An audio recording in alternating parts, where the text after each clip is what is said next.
in this video, I'm going to look at Lori Vallow Daybell. Is she a psychopath or is she deluded? Either one of these might be correct, or maybe they both are. Maybe she's a deluded psychopath.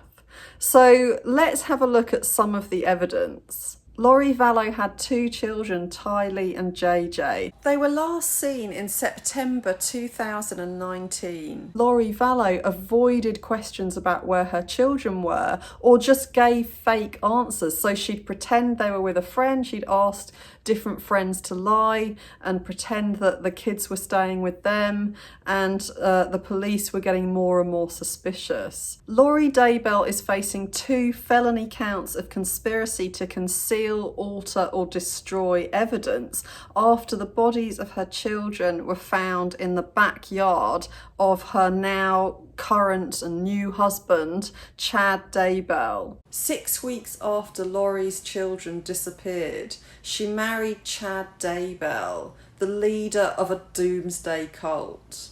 According to this cult, everyone in the world, apart from 144,000 people, are going to die soon. And Lori and her husband Chad are going to lead this 144,000 into the new millennium. Before her children disappeared, Lori said to her friend Melanie Gibb that both of them had been possessed by zombies. Lori's daughter Tylee used to have a best friend who she did everything with. They used to go on trips to Hawaii with Lori and the family. And this is the mother of that best friend. So you must have obviously trusted Lori then. Absolutely. Absolutely. I just was in shock. It was like, I can't even believe this. And then I started reading all about it, and you know, all of the other things that had happened, you know, and I just couldn't believe it, couldn't process it, you know, and I still can't. I can't wrap my head around it. We know Lori, and my daughter loves Lori and thinks of her as a second mom. So it's like, the kids must be okay wherever they're at.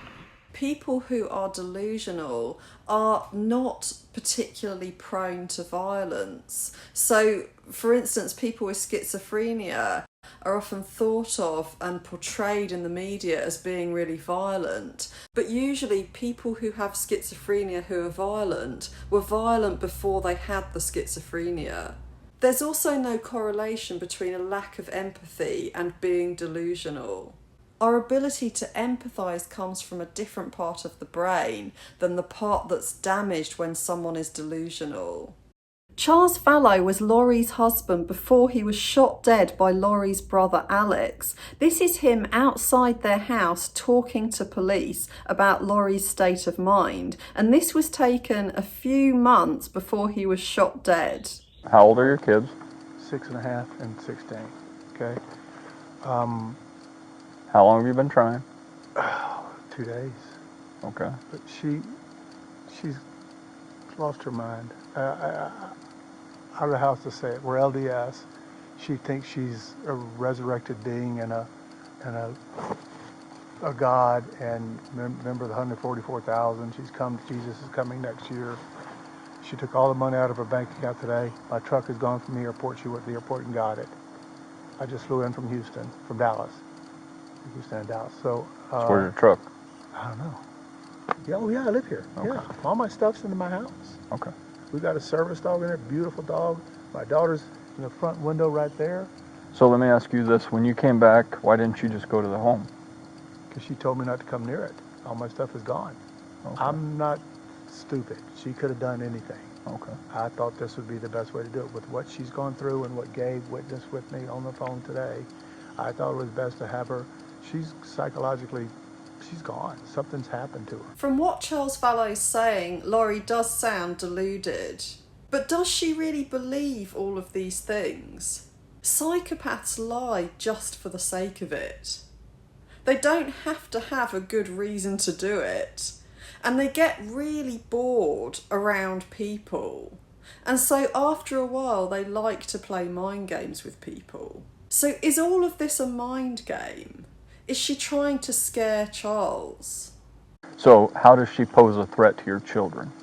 I don't know what she's going to do with them. I don't know if she's going to flee with them. She's going to hurt them. She said that she would murder you through a spiritual... No, she said, I can murder you. I can murder you. And she's talking in a I will kill you. Spiritual. No, she's talking physically. I will kill you because you're not Charles. She's Okay. lost her reality. Is this just all recent, or has it been going on? It's been going on for about 4 or 5 years. It's gotten really, really bad lately. She goes to the temple every day and speaks with Moroni and Jesus Christ. Then again, 4 years does seem a really long time to keep this mind game up. I think this police body cam footage was taken the next morning. And I don't know where she put my truck. She took $35,000 in cash out of our account yesterday. I just never thought she would do anything like this, but she's just lost touch with reality. I'm not me. She yells. She's unhinged. It's scared the crap out of me. So Charles Vallow has spoken to the police already on 2 occasions about Lori. He's really worried about her state of mind and about her attitude towards the kids, and he wants to make sure they're safe. He's really desperate for help from the police. And after this, Lori goes to the police station with Tylee. He makes my hips rather wide. Police officer told me to file a report. Okay. Yeah. Charles Vallow explains why he took Lori's purse and phone out of her car. Now, I'm assuming you guys have phones. Is that an iPhone? Yes. Are you able to track to see where her phone is right now? The I phone's hear right here with iPhones. me. The phone's with me. Oh, your phone. Now, how did you get her phone? Because it was in the car this morning when she pulled up to school. I took the keys out of her purse out so she couldn't leave. That's when I called you guys. Okay. Somehow she has a pair of keys and left with my dog. He's like, it's just good to have it on record, so. Yeah, okay, I got a little bit of info from dispatch. Said he stole your phone. What happened? Your purse. Yeah. There's no mention of the fact that her husband has already gone to the police first. It doesn't come across as if she's going there to try to clear her name, but as if she's just thought that this is going to be a good idea. She's had advice from a friend that she should do this, and she wants to make sure that her crazy husband is not going to hassle her anymore thanks to the police. So yesterday, I got in an argument with my husband on the phone, and he was in Texas working, and I found some stuff that he'd been doing, so he was really defensive. And so I took the kids. We spent the night in a hotel because I knew he was coming home. And so this morning when I took my son to school, when I went into the school to take him into school, he was waiting somewhere and stole my purse out of the car, my whole purse. So my phone, my wallet, my money, my everything was in there. So I had the door locked, but the sunroof was open because we have a service dog, and he was in the car, and my son was kind of throwing a fit. I didn't want to get them both out of the car because it was a mess this morning. Mm-hmm. And we didn't have any of our stuff because we spent the night in a hotel, and he was out of his element. I want to do this now. You've got a pickup order, am I correct? We do. Okay. If she doesn't answer, what do we do? If she doesn't answer, we into my can't enforce the order. Can I break into my house? Do you live here? Yes, I do. Okay. My lease. So the police agreed to forced entry into Charles Vallow's house because it was his house. Where he had kicked in the door to get into the house. Is this something that's happened before, or is this Unfortunately, yeah. We've had to even go to hotels just while he calms down or something, So we've done that before. what is it that motivates him doing this kind of stuff? Does he say why? He just goes nuts sometimes. But Just goes this nuts time sometimes? I caught him cheating, and I had evidence, and I told him about it. So she's saying that her husband's had an affair and that's why she wanted him out of the house. That sounds quite rational and reasonable, but we haven't heard anything about an affair before this. And it doesn't really seem to make sense because it's so different from what her husband is saying. He's saying that she wants him out of the house because he isn't Charles Vallow, but he's been possessed, and that she's got rid of all of his stuff and even his car, and that now she's going to destroy him. She's devaluing him in front of Tylee, and Tylee has grown up with him. He has been the only dad she's had since she was 3 years old. Lori didn't let her real dad see her. So how's it going to feel for Tylee to hear this stuff about the person she thinks of as dad? He just goes nuts sometimes. Just because This not time sometimes. I caught him cheating and I had evidence and I told him about it. Assuming she is lying, this might be cold, calculating and manipulative of Lori, and it might also show a lack of empathy towards her daughter. But then again, if she really does believe that her husband has been possessed, then maybe she wouldn't be bothered about talking about him badly in front of her daughter, regardless of whether what she says of him is true. The body cam footage has been blurred, so we can't unfortunately see their faces, but it's interesting to look at the body language. Look at how Tylee calms her mum down. And he travels a lot for business, so I told him about it and told him not to come home and that his stuff would be gone and that his car would be gone and all this thing. So he's a little mad. She's just trying to protect herself. Yeah. But I just left with the kids because I didn't want them in all the drama. She seems to be looking at her daughter for reassurance, and Tylee complies. Yeah. Tylee's arms are wrapped around herself. Tylee takes care of her mum. Her mum looks for that from Tylee. And Melanie also seems to be ready to very quickly fly to the rescue of Lori. So he's a little mad. She's just trying to protect herself. Yeah. And Lori seems to expect this of her. Have you called him to ask him if he'd bring your stuff back? Well, he talked to her about it, so. And what was? Yeah, I said, would you be willing to give me the purse for Lori?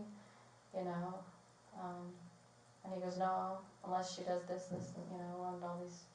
Don't speak in generalities. I want sorry. specifics. He What wants me did to he meet him say? at therapy today So or he something. wanted Or something. to meet him Okay. at therapy. But he wasn't going to give you the purse. He just was saying he'd give it to me if I meet him there. Okay. No one seems to talk about how strange it is for someone to steal your purse but agree to give it back if you go to therapy.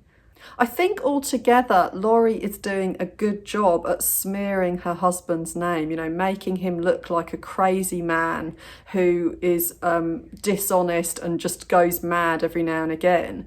And, he's had an affair and now he's just taking it all out on them, so they've had to go and stay in a hotel. And this is just what happens sometimes. Just the day before, she was saying this about Tylee and her brother. So has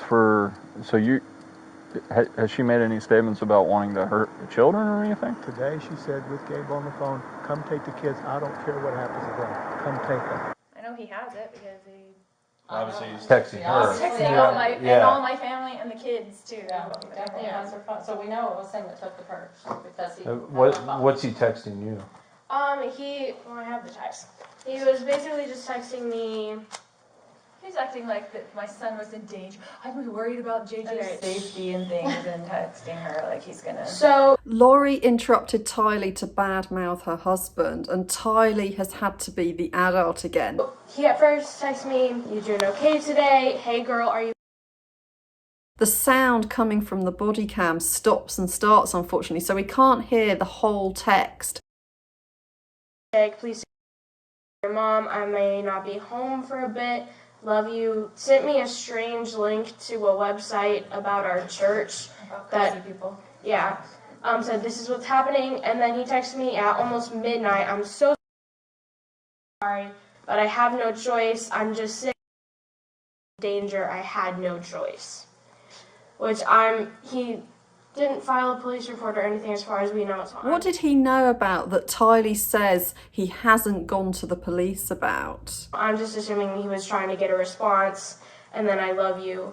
He was. Police report about what? Or I don't know. Could it be that he's already said in the past to Tylee that he might go to the police about some of the things her mum has been saying about her and her brother? But he was acting like he did something. And then those text messages came from. Do you have it entered as mom's phone or? No, that was from him. That's before That was from his phone. He didn't take the purse until 8:30. This was last when I was night. at school. So that was from his Okay. mom. And he was sending word for word the same text to my cousin, What's his name? Charles. So it seems that Tylee has successfully been persuaded over to her mother's side during this disagreement. The way she talks about Charles is also as if he's crazy, as if he's not making any sense. But Tylee wasn't in the dark about her mother calling people zombies. Melanie Gibb's affidavit states Gibb was on the phone with Lori and heard Lori call Tylee a zombie, to which Tylee responded, "Not me, Mum." This arose out of Lori requiring Tylee to babysit JJ, and Tylee did not want to. Lori Vallow also told Gibb that Tylee had turned into a zombie when she was 12 or 13, which was approximately the same time Tylee had become difficult to deal with. So it seems very handy that when Tylee became old enough to disagree with her mother decided she was a zombie. I'm going to put out a part 2 of this series this week, so if you haven't subscribed, please subscribe and I'll see you in the next video.